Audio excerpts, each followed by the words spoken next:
Nakatutok ang dulo ng mamahaling Montblanc pen sa ibabaw ng papel. 1 milimetro na lang ang pagitan. Isang maliit na galaw na lang at matatapos na ang lahat. Ang bigat ng panulat sa kanyang kamay ay parang bigat ng buong buhay na ipinundar niya kasama ng yumaong asawa. Sa katahimikan ng malawak na aklatan, tanging ang marahang ugong ng aircon at ang tibok ng sariling puso ni Helena Bastos ang kanyang naririnig. Ito na ba talaga? Ang pagtatapos? Ang huling pirma? Tumingala siya mula sa dokumento. Sa tapat niya, nakaupo ang kanyang kaisa-isang anak na si Marcelo at ang manugang niyang si Patricia. Mga mata nila ay nakatuon sa kanya, puno ng pag-aabang. Isang ngiti ang ibinigay sa kanya ni Patricia. Isang ngiti na kasing tamis ng pulot, ngunit sa pakiramdam ni Helena ngayon, may kung anong pait. Para makapagpahinga na kayo ng tuluyan, Mama, malambing na sabi ni Patricia. Ito na ang panahon para kami naman ni Marcelo ang mag-asikaso ng lahat. Deserve nyo na pong mag-relax. Tumamango si Marcelo, bahagyang hindi mapakali sa kanyang upuan. Tama si Patricia, Ma. Isang simpleng adjustment lang naman yan sa management structure. Isang simpleng adjustment. Paulit-ulit na sinasabi sa kanya. Para sa kanyang kapahingahan. Ibinalik ni Helena ang tingin sa papel. Sa ilalim ng makapal na salansan ng mga salitang legal, may isang blangkong linya na naghihintay sa kanyang pangalan. Helena Bastos, ang pangalang nagtayo ng isang imperyo. Ang pirma na kayang magbago ng lahat. Muli niyang ibinaba ang dulo ng panulat. Handa nang gumuhit.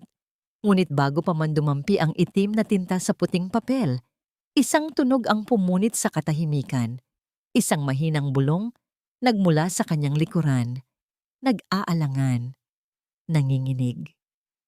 Ma'am, huwag po. Parang kidlat na gumuhit sa silid ang tatlong salitang iyon.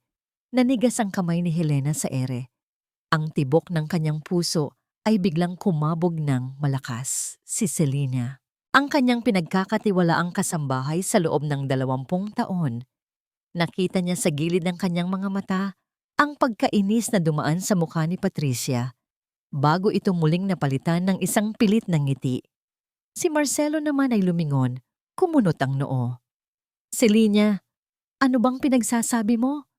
Bahagyang inis na tanong ni Marcelo. Bumalik ka na sa kusina. Ngunit hindi gumalaw si Selena.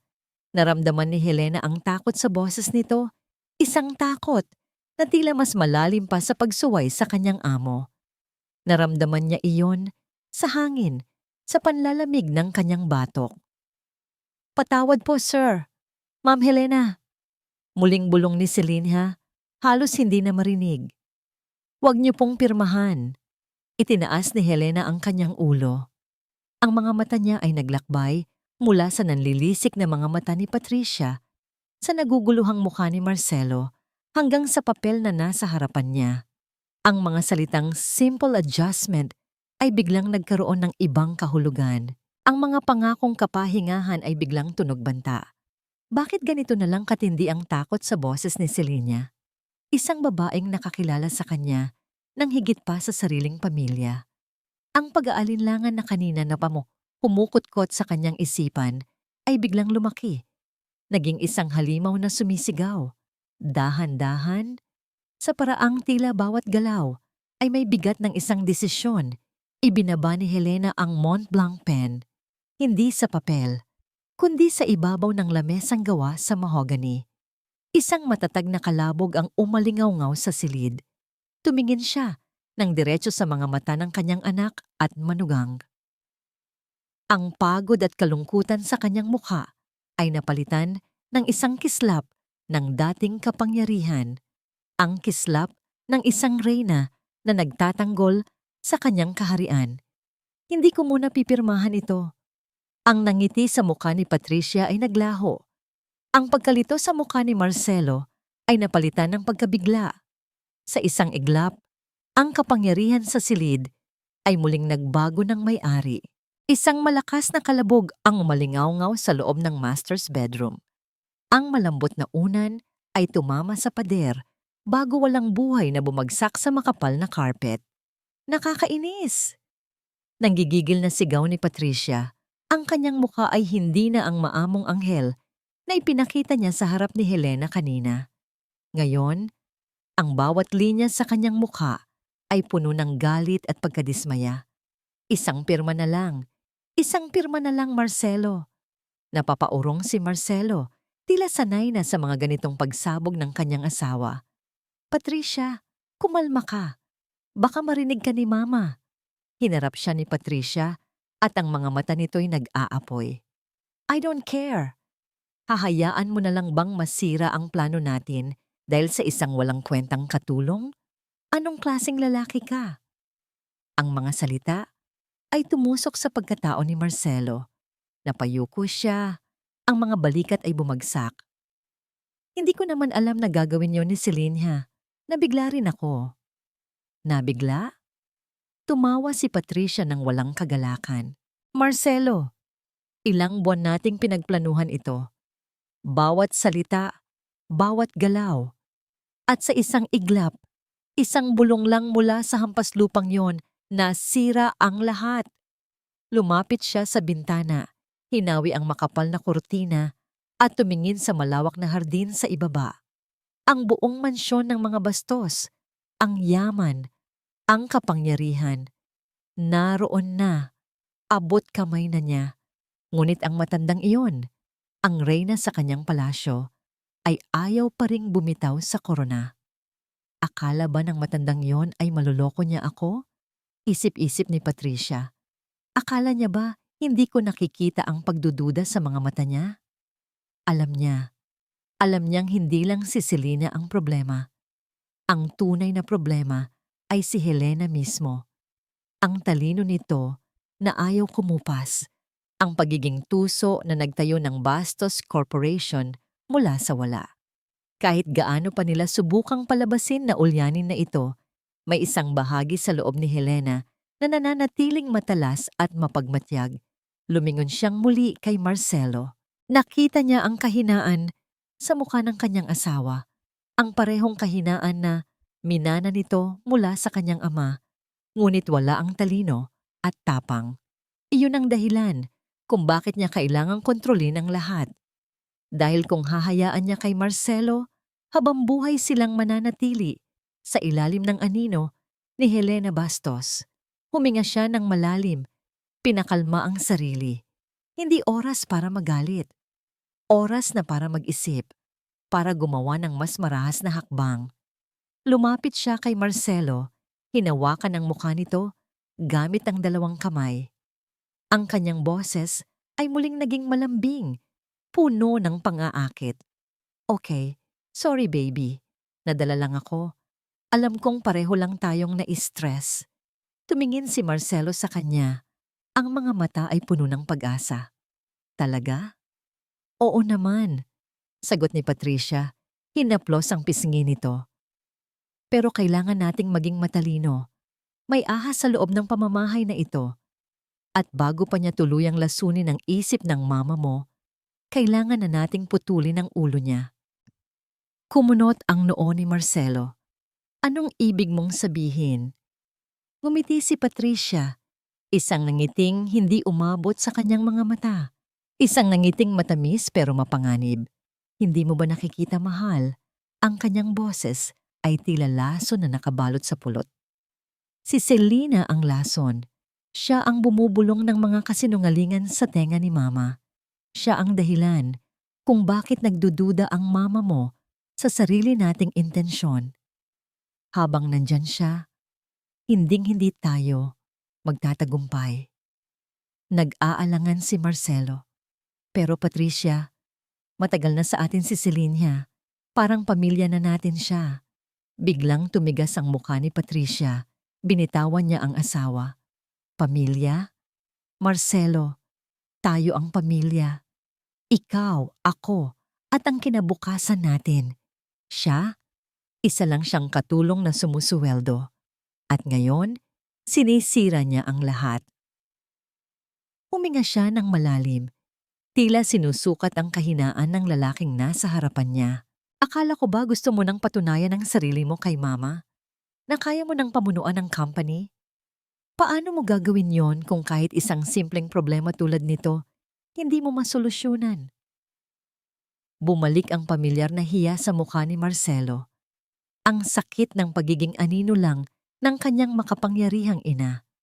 Ang sakit ng pagdududa sa sariling kakayahan. Alam ni Patricia kung aling sugat ang kanyang kakalkalin. Gusto ko. Mahinang sagot ni Marcelo. Gusto kong patunayan ang sarili ko. Kung ganon, ipakita mo sa akin. Sabi ni Patricia, ang bawat salita ay isang hamon. Lumapit siyang muli. Ang kanyang mga mata ay nakatitig ng diretso sa kanya. Tila hinihigop ang lahat ng kanyang pag-aalinlangan. Ipakita mo sa akin na kaya mong gumawa ng desisyon para sa pamilya natin. Natahimik si Marcelo. Sa loob ng ilang segundo, ang tanging maririnig ay ang kanilang mga paghinga. Tinitimbang niya ang katapatan ng isang dekada laban sa pangako ng kapangyarihan at pagmamahal ng kanyang asawa. Sa huli, ang ambisyon at kahinaan ang nanalo. Dahan-dahan, tumango si Marcelo, isang halos hindi makitang galaw. Ngunit sapat na para kay Patricia, nakita niya ang pagsuko sa mga mata nito at isang malademonyong nangiti ang muling sumilay sa kanyang mga labi. This time, it was a smile of pure victory. Simple lang ang solusyon, Marcelo, sabi niya sa isang boses na malamig at pinal. Kailangan na nating paalisin si Celinha. Isang sinag ng araw ang tumama sa mukha ni Helena. Gumising sa kanya mula sa isang gabing hindi naging mahimbing. Kinapa niya ang gilid ng kama, inaasahan ang mainit na tasa ng tsaa na laging inihahanda ni Selena para sa kanya tuwing umaga. Pero wala. Malamig na hangin lang ang sumalubong sa kanyang kamay. Umupo siya. Bahagyang kumunot ang noo. Kakaiba. Sa loob ng 20 taon, hindi pumalya si Selena. Ang tsaa sa umaga ay naging isang ritual, isang tahimik na pagbati ng magandang umaga sa pagitan nilang dalawa. Tumayo si Helena, isinuot ang kanyang robe na seda at lumabas ng kwarto. Ang mansyon ay tahimik, isang katahimikan na hindi komportable. Selena, tawag niya. Ang boses ay umalingaw-ngaw sa pasilyo. Walang sumagot. Nagpatuloy siya sa pagbaba sa malawak na hagdanan. Sa may dining hall, naabutan niya si Patricia na nag-aayos ng mga bulaklak sa isang florera.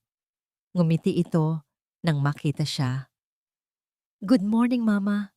Ang sarap po ng tulog niyo. Hindi pinansin ni Helena ang tanong. Nasaan si Celinha? Hindi niya ako dinalhan ng tsa. Ang ngiti ni Patricia ay hindi nagbago, ngunit may kung anong malamig sa kanyang mga mata. Ay, oo nga po pala. Pasensya na, Mama. Hindi ko po nasabi sa inyo agad.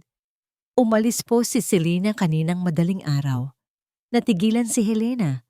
Umalis? Bakit? Saan siya nagpunta? Nagka-emergency daw po sa pamilya niya sa probinsya. Biglaan po eh. Naawa nga po ako. Kaya ipinahatid ko na agad sa driver natin para hindi na mahirapan. Paliwanag ni Patricia. Ang bawat salita ay maayos at kapani-paniwala. Masyadong kapani-paniwala. Isang malamig na kaba ang gumapang sa puso ni Helena. Hindi man lang siya nagpaalam sa akin. Naku, Mama, ayaw na po kayong gisingin. Alam niyo naman po yon, ayaw kayong maabala. Pero nag-iwan po siya ng pasasalamat. Hindi. Kilala ni Helena si Celinha. Kahit anong mangyari, hinding-hindi aalis iyon ng hindi personal na nagsasabi sa kanya. Ang kanilang ugnayan ay higit pa sa amo at katulong. Umupo si Helena sa hapagkainan, kasabay ng pagbaba ni Marcelo. Umupo ito sa tapat niya, umiiwas ng tingin. Ang pagkakasala ay malinaw na nakaguhit sa mukha nito. Ma, kain na po tayo, sabi ni Marcelo, kumuha ng tinapay. Ang almusal ay naging isang pagpapahirap. Bawat tunog ng kubyertos ay parang ingay ng bomba sa pandinig ni Helena. Nararamdaman niya ang mga titig nila, ang pinag-isang kilos nila. Para siyang isang ibon na pinapanood ng dalawang pusang nag-aabang. Mama, uminom po kayo ng vitamins ninyo. Nakalimutan niyo na naman po kahapon, sabi ni Patricia. Inilalapit ang isang maliit na lalagyan. Hindi ko nakalimutan, matigas na sagot ni Helena. Hay nako ma, sinabi mo sa akin kahapon na nainom mo na pero nakita ko pa rin sa table nyo. Malumanay na sabi ni Marcelo, hindi pa rin tumitingin sa kanya. Dumarami na po yata ang nakakalimutan nyo lately. Maybe you need more rest. Ang mga salita ay parang maliliit na karayom. Hindi masakit, pero nakakainsulto. Ngayon, naiintindihan na niya, ito ang kanilang laro. Ang palabasin na siya ay matanda na, mahina, at higit sa lahat, makakalimutin. Pagkatapos ng almusal, nagtungo si Helena sa kanyang personal na aklatan, ang kanyang santuaryo. Dito nakalagay ang mga libro, mga parangal, ang kasaysayan ng kanyang buhay. Dito siya nag-iisip. Dito siya ligtas. Ngunit sa pagbukas niya ng pinto, isang panibagong pambabastos ang sumalubong sa kanya. Ang mga libro sa estante ay inayos ayon sa kulay, hindi ayon sa may akda. Ang mga litrato sa kanyang mesa ay inilipat sa ibang pwesto. Ang kanyang paboritong upuan ay bahagyang inusog. Lahat ay malinis. Lahat ay maayos. Ngunit lahat ay mali. Nagustuhan niyo po ba, Mama?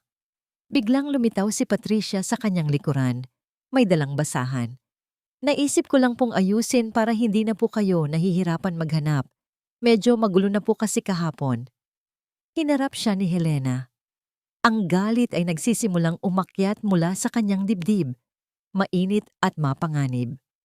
Sino ang nagsabi sa iyong galawin mo ang mga gamit ko?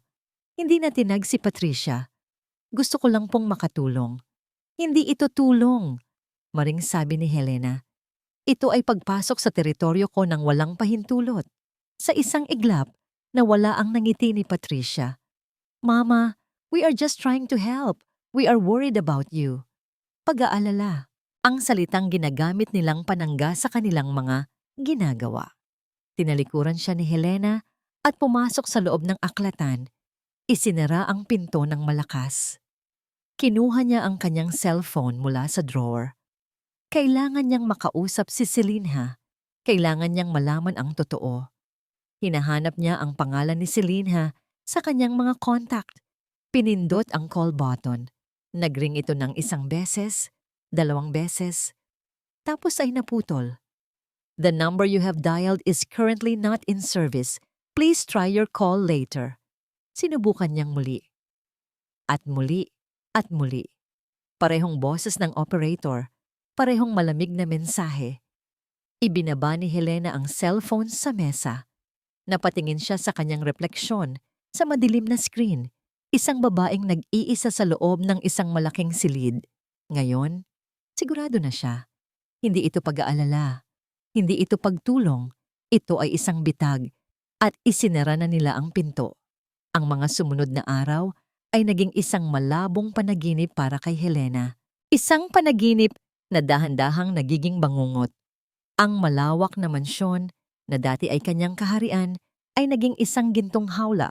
Bawat sulok ay may mga matang nakamasid. Bawat kilos niya ay may kasunod na tanong. Saan po kayo pupunta, Mama? Baka mapagod po kayo. Gusto niyo po bang samahan ko kayo, Mama? Baka maligaw po kayo. Kami na lang po ang kakausap sa bangko, Mama, para hindi na po kayo ma-stress. Ang kanyang mga susi sa kotse ay biglang nawala sa lalagyan nito. Isang mahalagang board meeting na dapat niyang daluhan ay bigla na lang na-cancel nang walang pasabi. Ang kanyang mga lumang kaibigan na tumatawag ay sinasagot ni Patricia na may malambing na boses na nagsasabing, "Pasensya na po, tita. Nagpapahinga po si Mama. Medyo masama po ang pakiramdam." Sinisira nila ang kanyang koneksyon sa mundo sa labas, paisa-isa. Ginagawa siyang isang bilanggo sa sarili niyang pamamahay. Isang hapon, habang nagkakape sa hardin, sinubukan niyang muling kausapin si Marcelo. Hinanap niya sa mga mata ng anak ang dating pagmamahal at respeto. Marcelo, anak, mahinahon niyang sinimulan. Hindi mo ba nakikita ang mga nangyayari? Ang mga ginagawa ni Patricia? Umiwas ng tingin si Marcelo. Hinalo ang kanyang kape kahit wala namang asukal. Ma, nag-aalala lang si Patricia sa inyo. Sa atin. Stress lang yan ni Ma. Hindi ito stress, Marcelo. Kinokontrol niya ang buhay ko. Bahagyang tumaas ang boses ni Helena. At doon, tumingin si Marcelo sa kanya. Ngunit ang nakita ni Helena sa mga mata nito ay hindi pag-unawa, kundi awa. Isang awa na mas masakit pa sa sampal. Ma, pakinggan niyo po ang sarili niyo. Malumanay nitong sabi. Masyado na po kayong nag-iisip. Baka tama nga ang doktor na kailangan niyo lang ng mas mahabang pahinga. Baka epekto na yan ng pagod at ng edad. Edad. Ang salitang iyon ay tumama sa kanya na parang isang suntok. Noong gabing iyon, hindi siya makatulog. Ang mga salita ni Marcelo ay umuulit-ulit sa kanyang isipan. Baka tama sila. Bulong ng isang bahagi ng kanyang utak. Baka dala na lang ito ng katandaan. Baka ako na ang nag-iimbento ng mga bagay-bagay. Napabangon siya. Naglakad-lakad sa dilim ng kanyang silid. Ang pagdududa ay isang lason at nararamdaman niyang unti-unti itong kumakalat sa kanyang sistema. Pinanghihina siya. Ngunit habang napadaan siya sa tapat ng isang lumang litrato nila ng kanyang yumaong asawa, isang alaala ang biglang pumasok sa kanyang isipan. Isang pag-uusap nila, ilang buwan bago ito pumanaw. Helena, mahal, sabi nito, habang hawak ang kanyang kamay. Malakas ka, pero ang pinakamalaking kahinaan mo ay ang puso mo bilang isang ina. Tandaan mo, kahit anong mangyari, protektahan mo ang ating pinaghirapan. Huwag kang magtitiwala ng buo, kahit pa kanino. Noon, hindi niya naintindihan. Ngayon, malinaw na ang lahat. May isa pang sinabi ang kanyang asawa. Isang bagay na halos nakalimutan na niya. May inihanda ako para sa'yo. Isang safety net. Itinago ko sa lugar kung saan nagsimula ang lahat ng pangarap natin. Saan nagsimula ang lahat? Ang isip ni Helena ay biglang naging matalas. Ang pagdududa ay napalitan ng determinasyon. Naglakad siya palabas ng kwarto, dahan-dahan, walang ingay. Ang target niya, ang lumang opisina ng kanyang asawa sa unang palapag. Isang silid na halos hindi na nila ginagamit, puno ng mga alaala at alikabok. Habang naglalakad sa madilim na pasilyo, narinig niya ang mahinang boses mula sa silid ni na Marcelo at Patricia. Pasensya na. Medyo pagod lang si Mama ngayon. Boses iyon ni Marcelo. Tila may kausap sa telepono o sa isang video call. Hayaan niyo, sa susunod na meeting, mas maayos na ang lahat. Kinuwayom ni Helena ang kanyang mga kamao. Kahit sa gitna ng gabi, sinisira pa rin nila ang kanyang reputasyon. Hindi niya ito pinansin at nagpatuloy sa kanyang sadya. Pinihit niya ang pinto ng lumang opisina. Pumasok siya at isinara ito ng walang tunog. Sa ilalim ng liwanag ng buwan na tumatagos sa bintana, sinimulan niyang maghanap. Tiningnan niya ang mga libro, ang mga aparador, ang ilalim ng mesa, saan nagsimula ang lahat ng pangarap nila. Ang kanilang unang negosyo, isang maliit na art gallery. Ang paboritong pag-ibig ng kanyang asawa ay ang sining. Ang kanyang mga mata ay napako sa isang malaking painting na nakasabit sa likod ng mesa ng kanyang asawa. Isang obra ni Amor Solo, ang unang mamahaling painting na binili nila. Lumapit siya rito, hinaplos ang magaspang na frame, at doon, sa ilalim na bahagi, sa gilid na nakatago sa paningin, nakita niya ito. Isang maliit, halos hindi mapansing gasgas, isang gasgas na hindi nararapat sa isang mamahaling obra. Maliban na lang kung ito ay isang marka. Gamit ang kanyang mga kuko, Maingat niyang sinundot ang bahaging iyon.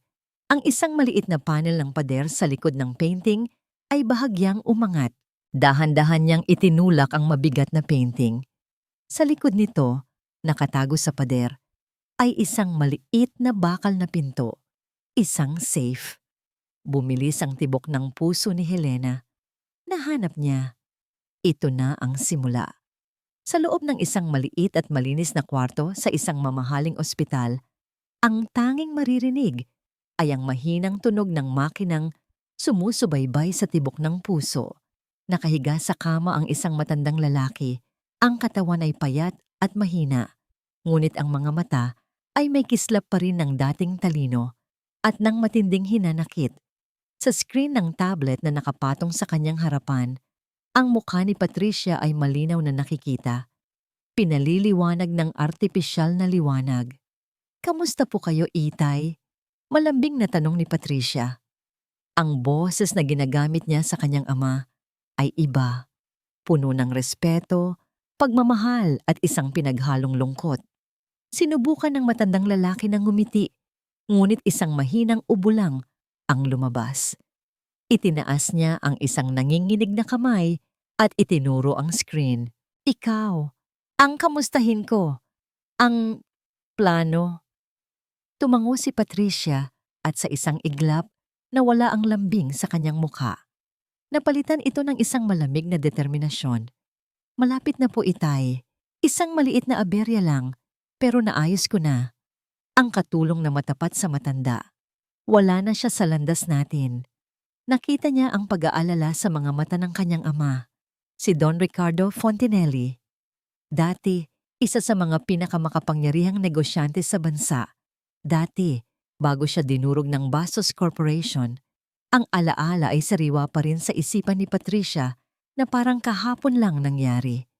Ang araw na yon, umuwi ang kanyang ama. Hindi na ang dating haligi ng kanilang tahanan, kundi isang lalaking talunan.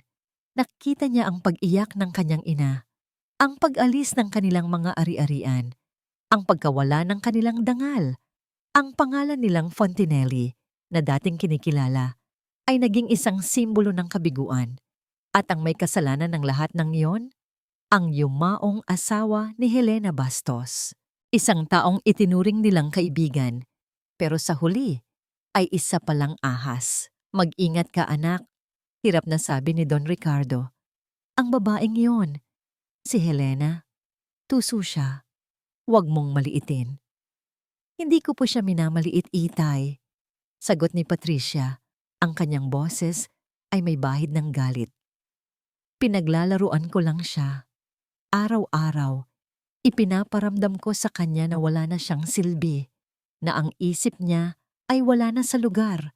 Araw-araw, unti-unti kong sinisira ang kanyang kumpiyansa sa sarili." Napatingin siya sa labas ng bintana ng kanyang silid sa kadiliman ng gabi. Ang mansyon ng mga Bastos ay nakatayo na, parang isang malaking tropeyo. Isang tropeyo na dapat ay sa kanila. "Ipinakasal ako kay Marcelo, hindi dahil sa pag-ibig, Itay. Ginawa ko ito para sa pamilya natin. Para mabawi ang lahat ng kinuha nila. Ang pera, ang kumpanya, ang pangalan." Isang butil ng luha ang pumatak mula sa mata ng matandang lalaki. Luha ng pagsisisi at ng pasasalamat. "Patawarin mo ako, anak, na dinamay pa kita rito." Umiling si Patricia. Isang mapait na ngiti ang sumilay sa kanyang mga labi. "Huwag po kayong humingi ng tawad, Itay. Ito ay hindi isang pasanin.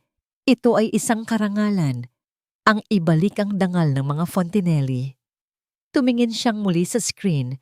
Ang kanyang mga mata ay nag-aalab sa isang apoy na matagal na niyang kinikimkim.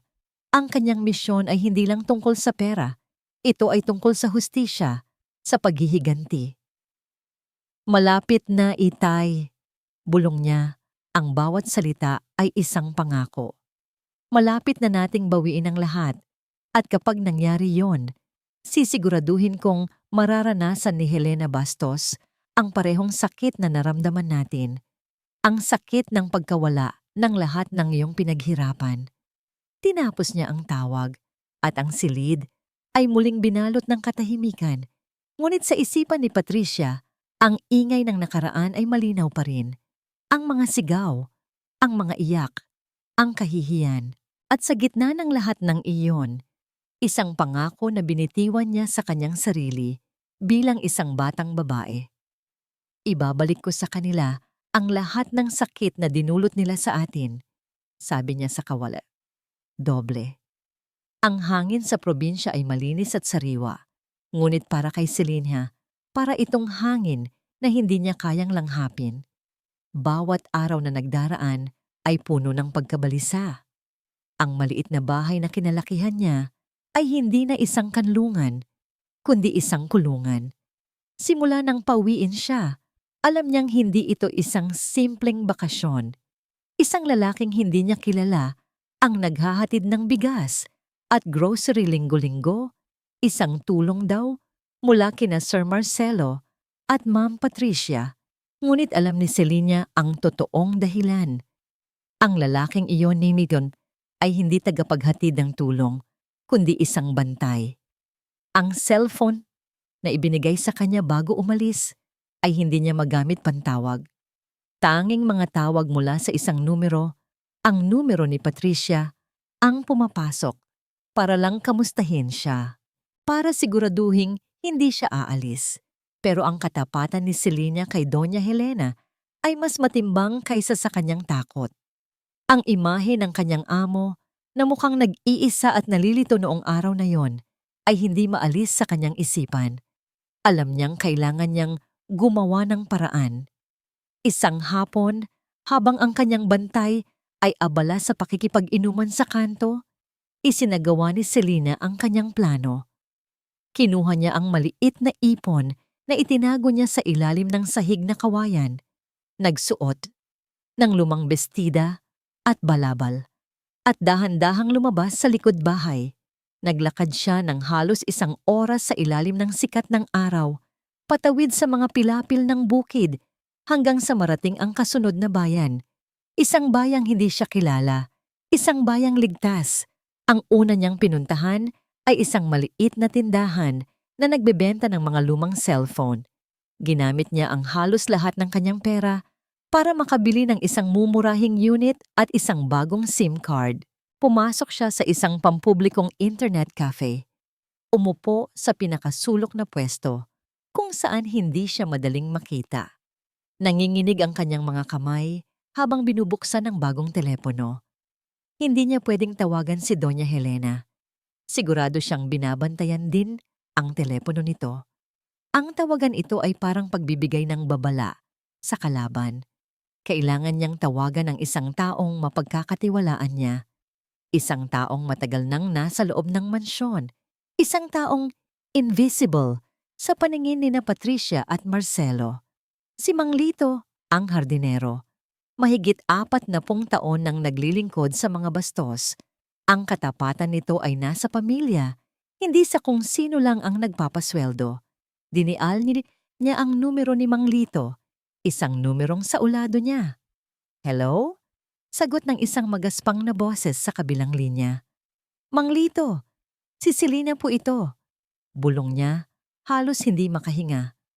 Selena, nasaan ka? Nag-aalala kami sa'yo, lalo na si Ma'am Helena. Wala po tayong oras, putol ni Selena. Makinig po kayong mabuti. Nasa panganib po si Ma'am, higit pa sa inaakala natin. Ikinuwento niya ng mabilis ang kanyang narinig noong araw bago siya paalisin. Isang pag-uusap sa telepono ni Patricia habang inaakala nitong tulog na ang lahat.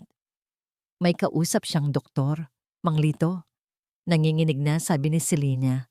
At buti na lang, bago pa ako mahuli, na-i-record ko ang huling bahagi ng usapan nila gamit ang luma kong cellphone. Anong sabi sa recording? Tanong ni Mang Lito. Ang boses ay puno ng pag-aalala. Hindi lang po ang kumpanya ang gusto nilang kunin. Humikbi si Selena. May plano silang ipasok si Ma'am Helena sa isang institusyon. Sasabihin nilang ulyanin na siya para makuha nila ang lahat ng walang laban. Ang dokumentong ipinapapirma nila, may kasama yung medical clause. Kapag napirmahan iyon, parang isinuko na rin ni ma'am ang karapatan sa sarili niyang katawan at isip. Isang nakabibinging katahimikan ang sumunod sa kabilang linya. Mang Lito, kailangan niyong mag-iwan ng mensahe kay Ma'am Helena. Isang mensahe na siya lang ang makakaintindi. Hindi ko pa maipapadala ang recording, pero kailangan niyang malaman kung ano ang hinaharap niya. Ano ang sasabihin ko? Nag-isip si Celine ha, ang utak niya ay tumatakbo. Kailangan ay simple, 3 salita. 3 salita na magdudugtong sa lahat. Sabihin niyo. O isulat niyo sa papel. Ibigay niyo sa kanya ng walang makakakita. Sabi ni Celine ha, ang boses ay puno ng pagkaapurahan. Recording, doktor, institusyon. Ang sikat ng araw ay mainit sa balat ni Helena habang naglalakad siya sa hardin. Ito na lang ang tanging lugar sa mansyon kung saan siya nakakaramdam ng kahit kaunting kalayaan. Dito, sa gitna ng mga rosas na alaga ni Mang Lito, tila hindi siya gaanong binabantayan. Nakita niya si Mang Lito na nagdidilig ng mga halaman sa di kalayuan. Tumango ito sa kanya, isang pamilyar na pagbati. Ngunit may kakaiba sa kilos nito ngayon. Tila ito balisa, pasulyap-sulyap sa direksyon ng bahay. Nagpatuloy sa paglalakad si Helena, pinipilit na huwag ipakita ang sariling pagkabalisa. Ang isip niya ay puno pa rin ng imahe ng safe na natuklasan niya kagabi. Hindi niya pa ito nabubuksan. Wala siyang ideya kung ano ang kombinasyon. Habang papalapit siya sa dulo ng hardin, lumapit si Mang Lito, may dalang gunting pamputol ng mga tuyong sanga. Magandang hapon po, ma'am. Magandang hapon din, Lito, sagot ni Helena. Habang nagkukunwaring pinuputol ang isang sanga malapit kay Helena, pasimple nitong inilagay ang isang maliit at nakatuping papel sa palad ng matanda. Napakabilis ng pangyayari. Isang dampi lang. Huwag po kayong magpapahalata, ma'am. Bulong nito, hindi tumitingin sa kanya. Galing po kay Celine ha. Bumilis ang tibok ng puso ni Helena. Mabilis niyang isinara ang kanyang palad. Ikinukubli ang maliit na papel. Tumangulang siya kay Mang Lito at nagpatuloy sa paglalakad patungo sa gazebo sa gitna ng hardin. Umupo siya sa isang upuang bato. Tinitiyak na walang nakatingin mula sa mga bintana ng bahay. Dahan-dahan, nanginginig ang mga kamay. Binuksan niya ang papel. 3 salita lang ang nakasulat. Simple pero nakakapangilabot. Recording. Doktor. Institusyon. Paulit-ulit niyang binasa ang mga salita. Ang bawat isa ay parang isang piraso ng puzzle na biglang nagkabit-kabit sa kanyang isipan. Recording. Kaya pala bigla ang pinaalis si Celine ha. May narinig siya, may nalaman siya, at posibleng may ebidensya siya. Doktor? Ang biglaang pag-aalala ni Patricia at Marcelo sa kanyang kalusugan. Ang pagpipilit nilang uminom siya ng vitamins na hindi naman niya dati iniinom. Ang pagbanggit sa isang doktor. Institusyon. Isang malamig na takot ang gumapang sa buong katawan ni Helena. Napakapit siya nang mahigpit sa upuang bato. Ito ba ang kanilang huling plano? Hindi lang ang kunin ang kanyang yaman, kundi ang ikulong siya. Ang iproklama na siya ay baliw para tuluyan siyang mawalan ng boses at kapangyarihan. Ang pahinga na lagi nilang sinasabi ay hindi sa isang resort. Ito ay sa isang mental institution. Ang buong akala niyang simpleng kasakiman ay isa palang napakalalim at napakademonyong plano. Mama, andyan lang po pala kayo. Napapitlag si Helena sa boses ni Patricia na nagmula sa kanyang likuran. Mabilis niyang kinuyom ang papel sa kanyang kamay at itinago sa bulsa ng kanyang bestida. Humarap siya. Pilit na pinapakita ang isang kalmadong mukha. Nandito lang. Nagpapahangin, sagot niya. Ngumiti si Patricia. Mabuti naman po. Actually, may good news po ako. Nakausap ko na po ang isang napakagaling na doktor isang family friend. Darating po siya bukas para bisitahin kayo para lang sa isang general check-up para makasiguro tayong nasa mabuti kayong kalusugan. Ang bawat salita ni Patricia ay isang kumpirmasyon sa kanyang mga kinatatakutan. Hindi na ito isang hinala. Ito na ang katotohanan. Ang bitag ay nakahanda na at bukas, isasara na nila ito. Ngunit sa halip na matakot, isang kakaibang kapayapaan ang naramdaman ni Helena.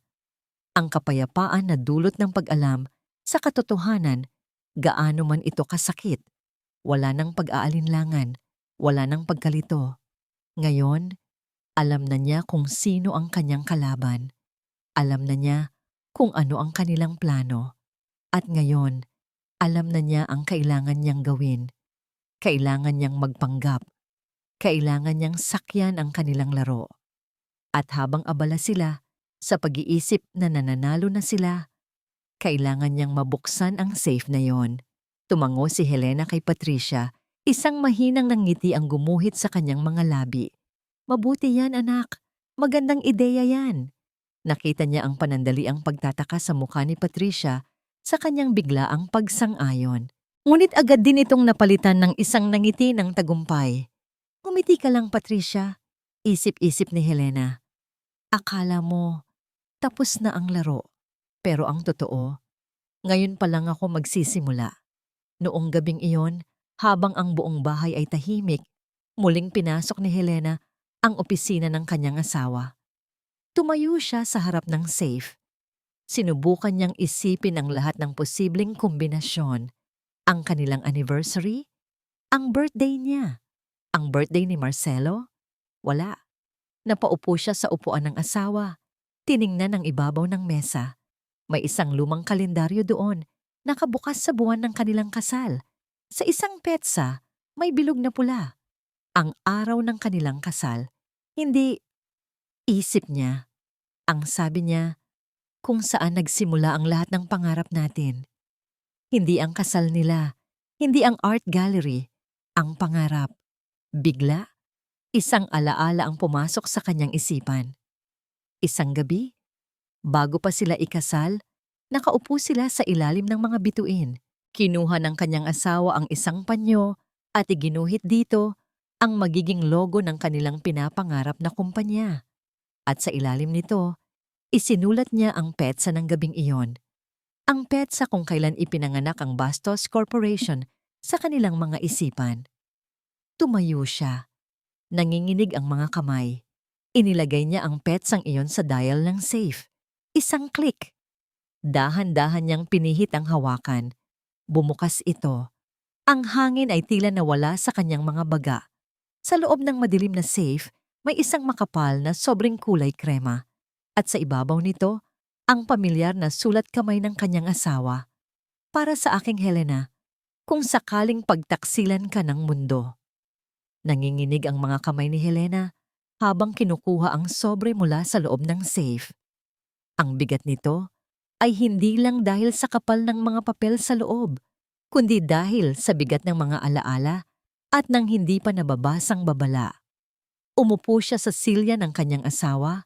Ang tanging liwanag ay nagmumula sa isang maliit na table lamp. Dahan-dahan niyang binuksan ang sobre. Sa loob, may isang sulat na nakasulat sa pamilyar na eleganteng sulat kamay. Helena, mahal ko. Kung binabasa mo ito, nangangahulugan na nangyari na ang isa sa mga pinakamalaki kong kinatatakutan. Nangangahulugan na wala na ako sa tabi mo para protektahan ka.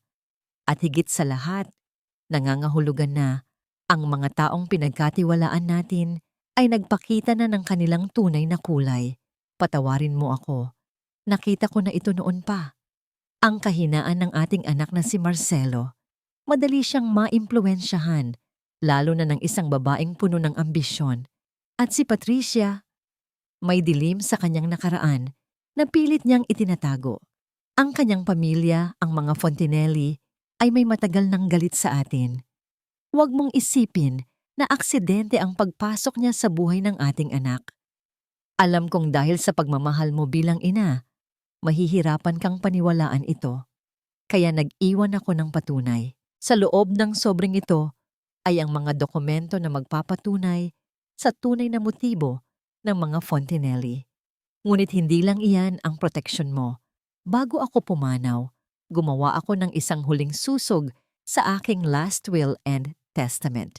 Isang protection clause. Tanging ang pinagkakatiwalaan nating abogado, si Attorney De Leon, ang nakakaalam nito.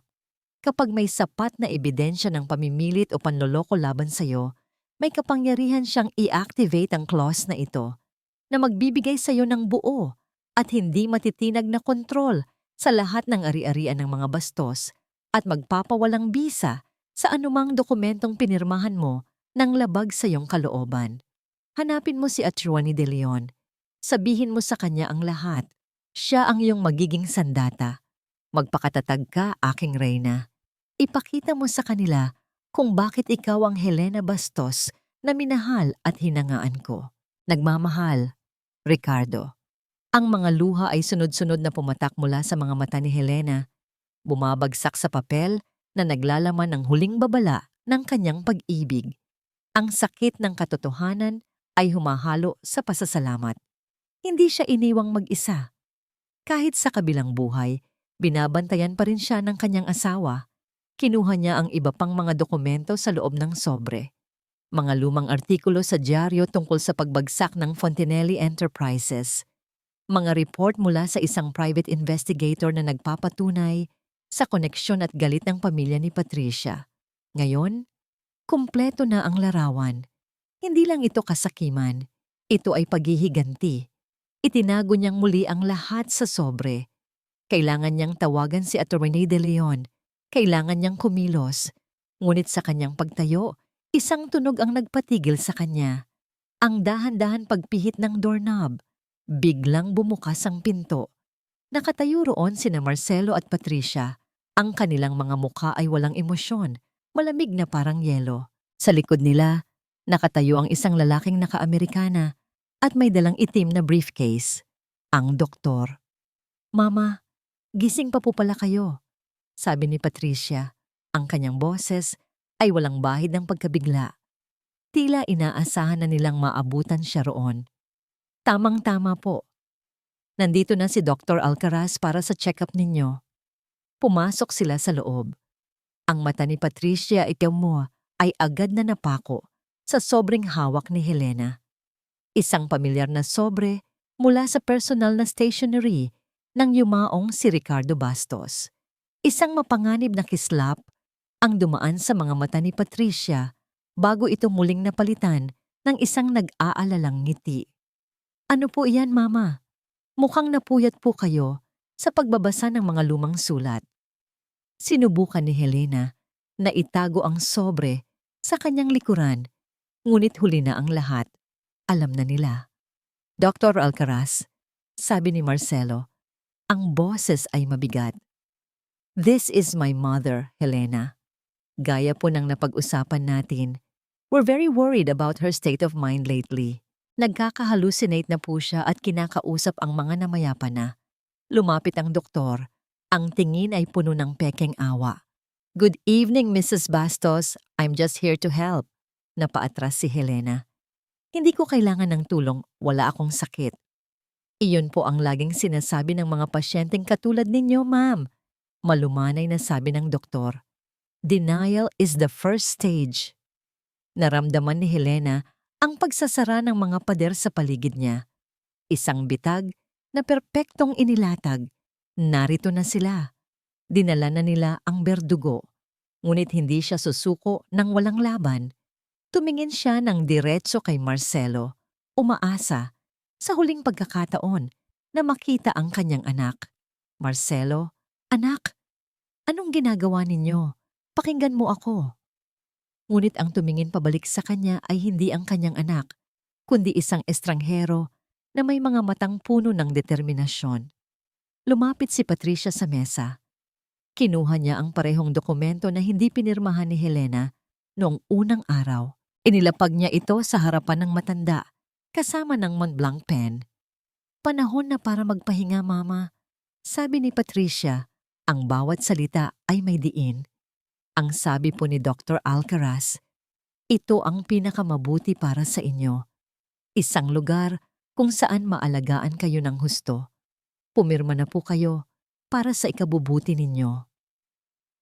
Tumingin si Helena mula sa dokumento. Sa malamig na mukha ni Patricia, sa walang emosyong mukha ng doktor, at sa huli, sa nagkasalang mukha ng kanyang anak. Alam niya ang lahat ng katotohanan. Hawak niya ang susi para lumaban. Ngunit sa sandaling ito, sa loob ng silid na ito, siya ay talo.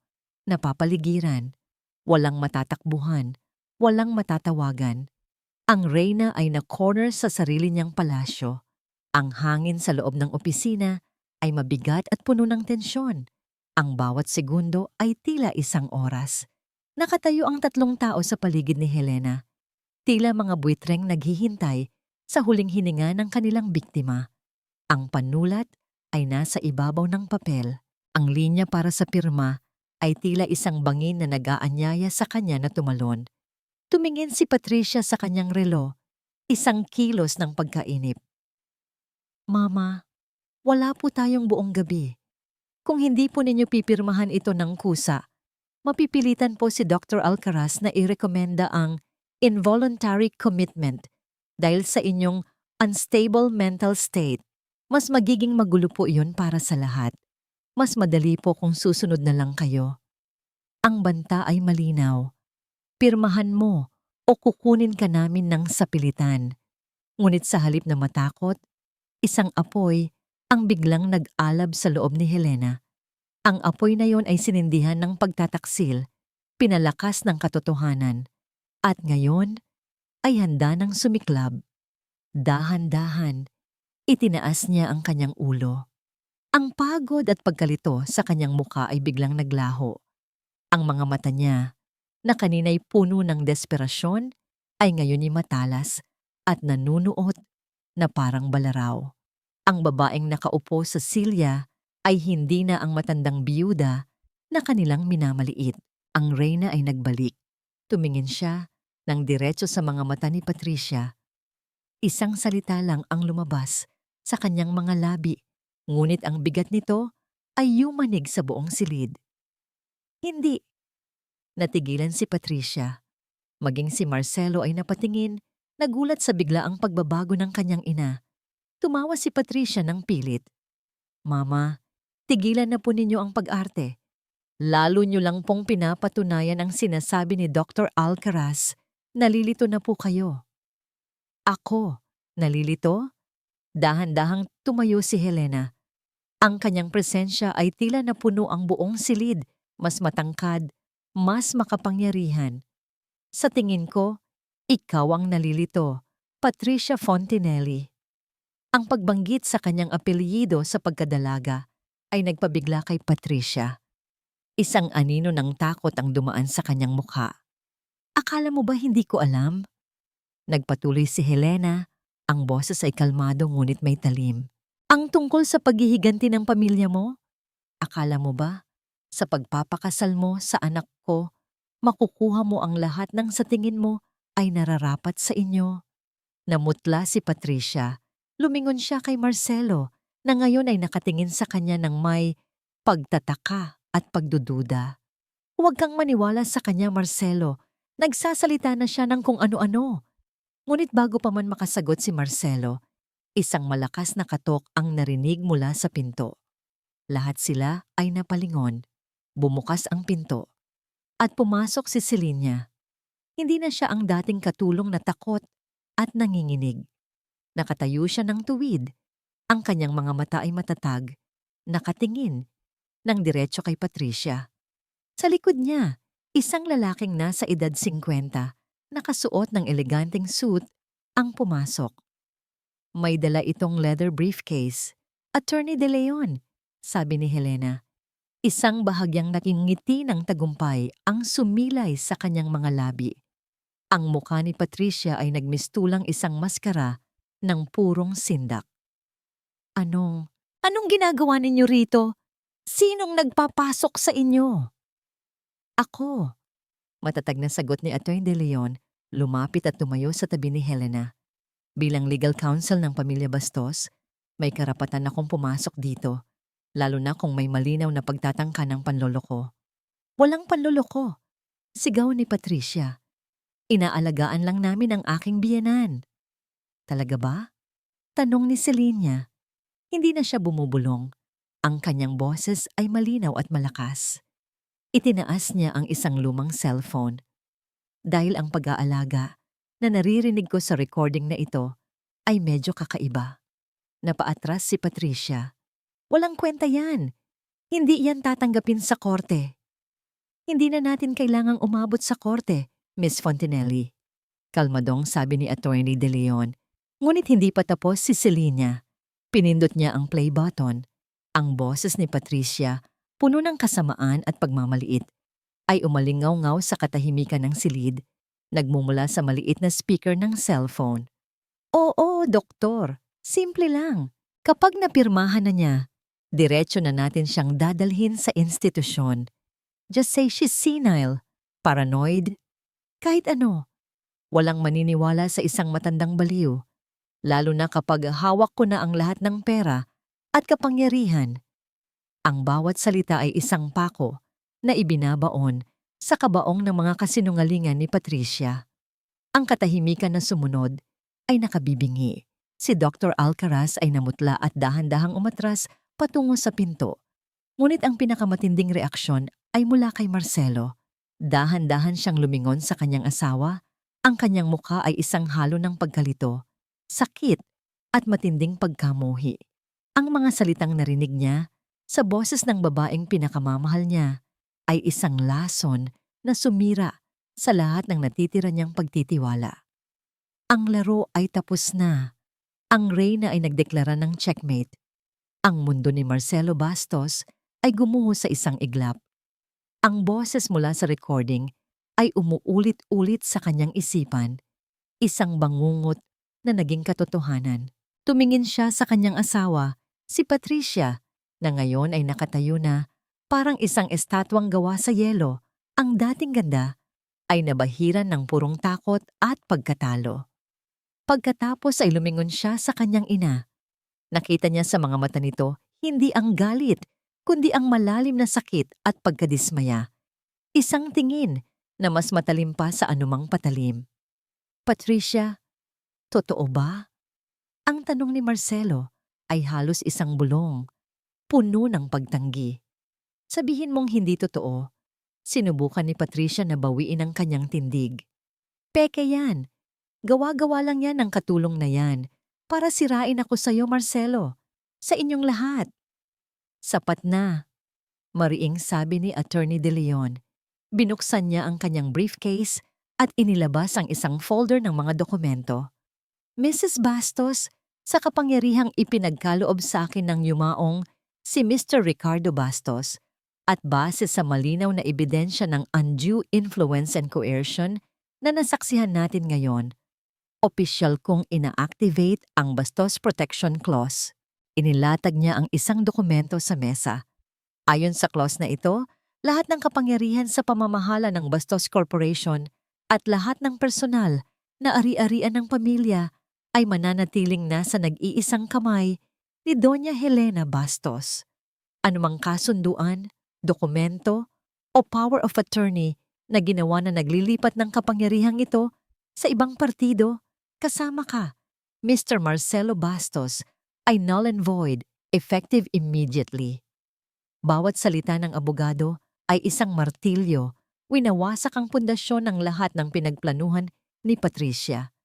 Hindi! Sigaw ni Patricia. Asawa niya ako. May karapatan ako. Wala kang karapatan sa kahit ano, Miss Fontinelli. Malamig na tugon ng abogado. Lalo na't hawak ko rin ang ebidensya ng iyong tunay na motibo, ang paghihiganti para sa iyong pamilya. Doon na tuluyang bumagsak ang lahat ng depensa ni Patricia. Napatingin siya kay Marcelo, ang kanyang huling pag-asa. Marcelo, baby, maniwala ka sa akin. Ngunit ang nakita niya sa mukha ni Marcelo ay hindi na pagmamahal, kundi pagkasuklam. Alam mo? Tanong ni Marcelo. Ang boses ay basag. Alam mo ba kung ano ang pinakamasakit? Na hinayaan kitang gawin ito. Hinayaan kong bulagin ako ng pagmamahal ko sa'yo at ng sarili kong insecurities. Humarap siya sa kanyang ina. Ang mga luha ay nagsimula nang mamuo sa kanyang mga mata. Ma, patawarin niyo ako. At doon, sa harap ng lahat, lumuhod si Marcelo sa paanan ni Helena. Ang kanyang mga balikat ay nanginginig sa bawat hikbi. Alam ko, ma. Alam ko ang tungkol sa plano niyang maghiganti. Hindi ko alam ang lahat ng detalye. Pero alam kong may galit siya. Pero nagbingi-bingihan ako dahil gusto kong patunayan sa inyo, sa sarili ko, na kaya ko. Na hindi lang ako anino ninyo ni Papa. Patawarin niyo ako. Ma, napakawalang kwenta kong anak. Ang kanyang pag-amin ay ang huling tunog ng pagsuko. Ang pagtataksil ay kumpleto na. At ngayon, ang pagsisisi ay nagsisimula pa lang. Tinawag ni Attorney De Leon ang security ng mansyon na kanina pa pala nag-aabang sa labas. 2 unipormadong gwardiya ang pumasok. Miss Fontinelli, sabi ng abogado, I think it's time for you to leave the premises. Hindi na lumaban si Patricia. Wala nang apoy sa kanyang mga mata. Tanging malamig na abo na lang ng pagkatalo. Habang inaakay siya ng mga gwardya palabas, huli siyang lumingon kay Marcelo na nakaluhod pa rin at umiyak. Isang tingin na puno ng galit at panghihinayang. Nang maisara na ang pinto, ang tanging naiwan sa silid ay ang katahimikan na binasag lang ng mga hikbi ni Marcelo.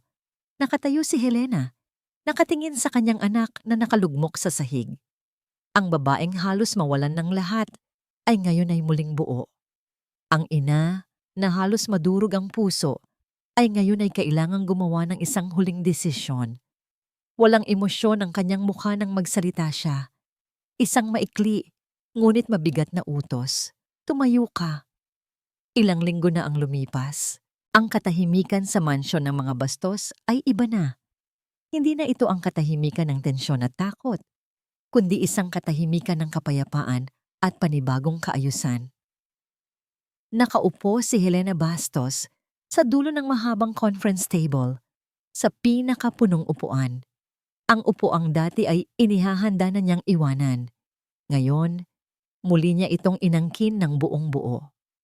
Sa harap niya ay ang mga board members ng Bastos Corporation nakikinig ng mabuti sa bawat salita niya.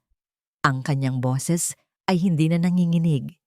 Ito'y puno ng awtoridad at karunungan na hinasa ng mga dekada ng karanasan at ng isang matinding pagsubok. Muli niyang hinawakan ang renda. Hindi bilang isang taong malapit ng magretiro, kundi bilang isang leader na muling isinilang. Pagkatapos ng board meeting, pumasok sa kanyang opisina ang kanyang bagong executive assistant. Si Selena, hindi na nakasuot ng uniforme ng kasambahay, kundi isang formal at eleganteng bestida. May dala itong isang tasa ng mainit na tsa. Ma'am Helena, sabi ni Selena, isang magalang ngunit masayang ngiti ang nasa kanyang mga labi. Salamat, Selena, tugon ni Helena. Tinanggap ang tasa. Nagkatinginan sila. Isang tinginang puno ng pasasalamat at ng isang ugnayang mas matibay pa kaysa sa dugo. Pinapatawag niyo raw po si Sir Marcelo, sabi ni Selena. Tumango si Helena. Papasukin mo siya. Pumasok si Marcelo. Ibang-iba na ang kanyang tindig. Wala na ang dating yabang o ang sumunod na pagkakasala. Ang nakatayo sa harap ni Helena ay isang lalaking payak. May bakas ng kalungkutan, ngunit may bagong determinasyon sa kanyang mga mata. Mama, bati niya. Maupo ka, Marcelo, sabi ni Helena. Itinuro ang silya sa harap ng kanyang mesa. Walang paligoy-ligoy. Naisip ko na ang gagawin sa'yo. Hindi kita palalayasin. Dugo pa rin kita. Ngunit hindi ko rin pwedeng kalimutan ang nangyari. Tumingin si Marcelo sa sahig, handang tanggapin ang anumang kaparusahan. Lahat ng posisyon mo sa kumpanya ay tatanggalin. Diretsong sabi ni Helena. Lahat ng access mo sa company funds, lahat ng iyong mga pribilehiyo. Ibabalik ko sa iyo ang allowance mo nung nag-aaral ka pa lang sa kolehiyo. Sapat para mabuhay, pero hindi sapat para maging maluho. Itinaas ni Marcelo ang kanyang ulo, may pagtataka sa kanyang muka. Magsisimula ka sa pinakamababa. Pagpapatuloy ni Helena. Sa bodega, magbubuhat ka ng kahon, mag-iimbentaryo. Malalaman mo ang bawat sulok ng kumpanyang ito, hindi mula sa itaas, kundi mula sa ibaba. Patunayan mo sa akin at sa sarili mo na karapat-dapat kang magdala ng apelyidong Bastos, hindi sa pamamagitan ng utos, kundi sa pamamagitan ng pawis. Isang luha ang pumatak sa mata ni Marcelo, ngunit hindi ito luha ng kalungkutan, kundi ng pasasalamat. Binigyan siya ng kanyang ina, hindi ng madaling pagpapatawad, kundi ng isang bagay na mas mahalaga, isang pagkakataon para magbago. Salamat po ma, sabi niya, ang boses ay taos puso. Salamat po. Huwag kang magpasalamat sa akin, sagot ni Helena. Gawin mo. At kapag handa ka na, marahil, balang araw, mapapatawad din kita. Tumayo si Marcelo at umalis. Naiwan si Helena na mag-isa sa kanyang opisina. Pinapanood ang paglubog ng araw sa syudad. Ang mga gusali ay nagsisimula nang magkaroon ng ilaw. Parang mga bituin sa isang karagatan ng semento. Kinuha niya ang litrato ng kanyang yumaong asawa mula sa kanyang mesa. Hinaplos niya ang malamig na salamin. Isang mahinang nangiti ang sumilay sa kanyang mga labi. Isang nangiting puno ng kapayapaan. Salamat mahal, bulong niya sa hangin. Pinatunayan nating muli. Ang reyna ay laging reyna.